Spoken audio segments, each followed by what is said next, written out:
ಸಂಜೆ time coffee, tea ಟೈಮ್‌ಗೆ ಏನಾದರೂ ಸ್ನ್ಯಾಕ್ಸ್ ಮಾಡೋಣ ಅಂತ ಅನ್ಕೋತೈತೆ. ಆ ಟೈಮ್‌ಗೆ ಬೆಂಡೆಕಾಯಿ ಇತ್ತು. ಸೊ, ಹಾಗಾಗಿ ಬೆಂಡೆಕಾಯಿ ಕುರ್ಕುರೆನ ಮಾಡೋಣ ಅಂತ ಹೇಳ್ಬಿಟ್ಟು, ಬೆಂಡೆಕಾಯಿನ ತೊಳ್ಕೊಂಡು ಡ್ರೈ ಕ್ಲಾತಲ್ಲಿ ಒರೆಸ್ಕೊಂಡು, ಮಧ್ಯಕ್ಕೆ ಕಟ್ ಮಾಡಿಕೊಂಡು 4 ಸ್ಲೈಸ್ ಥರ ಕಟ್ ಮಾಡಿ ಸೈಡ್‌ಗೆ ಎತ್ತಿಟ್ಕೊತಾ ಇದ್ದೀನಿ.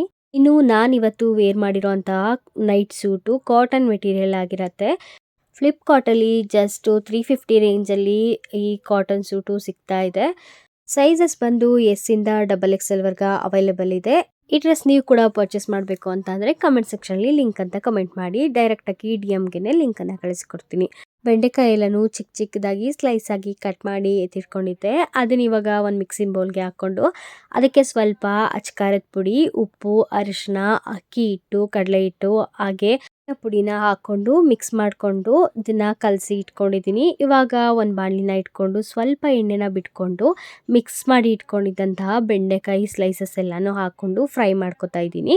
ಇದನ್ನು ನೀವು ಏರ್ ಫ್ರೈಯಲ್ಲಿ ಕೂಡ ಮಾಡ್ಕೋಬೋದು. ನನ್ನ ಹತ್ರ ಏರ್ ಫ್ರೈಯರ್ ಇಲ್ಲದೆ ಇರೋ ಕಾರಣ ನಾನು ಬಾಣಲಿಲೇ ಫ್ರೈ ಮಾಡಿ ಎತ್ಕೊತಾ ಇದ್ದೀನಿ. ಇದನ್ನು ಸೈಡ್ ಡಿಶ್ ಆಗಿ ಕೂಡ ಬಳಸ್ಬೋದು. ಮಕ್ಕಳಿಗೆ ಈವ್ನಿಂಗ್ ಸ್ನ್ಯಾಕ್ಸ್ ಥರ ಕೂಡ ಕೊಡ್ಬೋದು. ನೀವು ಕೂಡ ಟ್ರೈ ಮಾಡಿ.